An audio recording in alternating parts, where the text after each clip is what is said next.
Hi, I finished another one from the Women's Prize for Fiction shortlist, and I'll be honest, I'm not enjoying this shortlist really this year. The books that I enjoyed didn't make the shortlist, so maybe I'm biased. But the ones that I'm picking up from the shortlist, I can't say that I'm getting a lot out of them. I think I'm going to be in the minority here. I really am.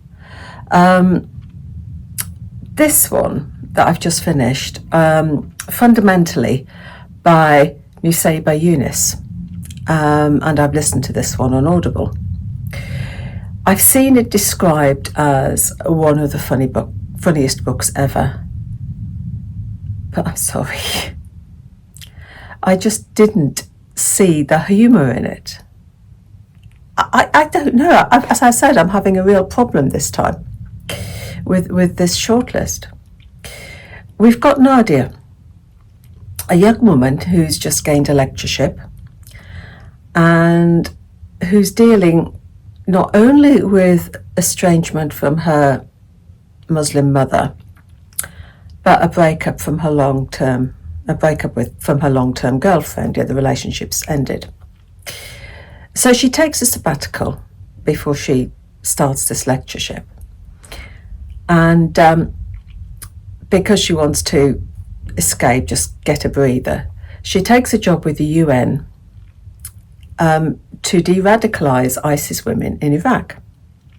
And the idea is to de-radicalise them and ultimately to get them repatriated. Now, this is a serious topic. There's so much in this topic that you could talk about, discuss, which is why I've got very mixed feelings about this, because Nadia's not a practicing Muslim, and her voice, as I said, I listened to this on Audible, she's irreverent. There doesn't seem to be any, I don't know, she's shallow isn't the word. I can't think of the word that I want.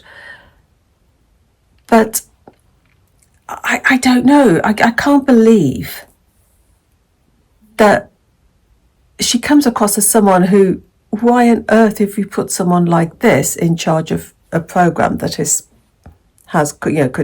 such an important program? And immediately she becomes emotionally attached to one of the young women, Sarah. Again, where is the professional detachment? This is why I struggled. Within days of getting to Iraq, she has formed an attachment to one of these women, and it sort of blinds her to everything else. I can't get my head around that bit. And then when she's talking with Sarah, who comes from East London, who was radicalised at 15, the banter between the two of them, I could have been stepping out into the corridor when I was teaching. It's the same sort of, I don't know. I was listening. I could have listened to, walk out into, because I taught secondary school. I taught sort of 11 to 16-year-olds, and I could have walked out in the corridor any time, and this was the sort of banter that I got here. I don't know. The topic was valid, and some of the stories were valid, but there was a lot that I felt was very, very shallow, almost. I keep using this word, but I don't think it's the right word. The other UN workers there were almost like caricatures. And I can't believe that departments in the UN in places like Iraq would be full of people like these. There wasn't a serious one among them. There didn't seem to be anybody there with any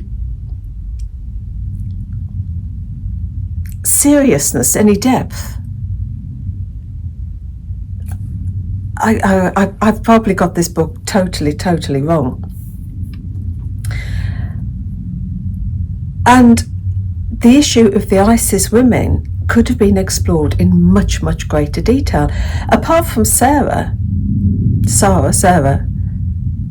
the other women are just names. You don't learn anything really about the other women. For me, I was expecting something more than satire, particularly as the author is writing about something she knows and has experienced. This is why she's written this book, because she has been there. But I was disappointed because I came away with no real insight into the work of the UN or life in the camps.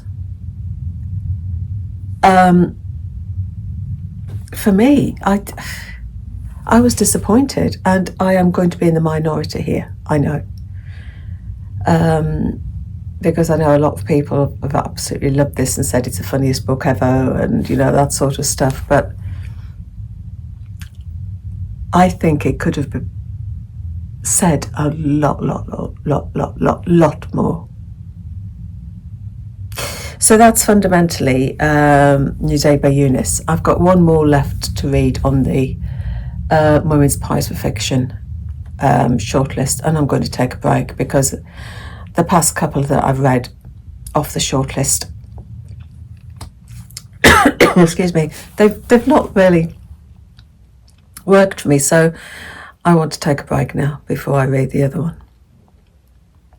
That's if I do read it, because the way I'm feeling at the moment, I don't even feel like picking it up. So I am sorry to be so negative. It's not like me to be so negative. So that's fundamentally shortlisted on the Women's Prize for Fiction. So happy reading. Take care.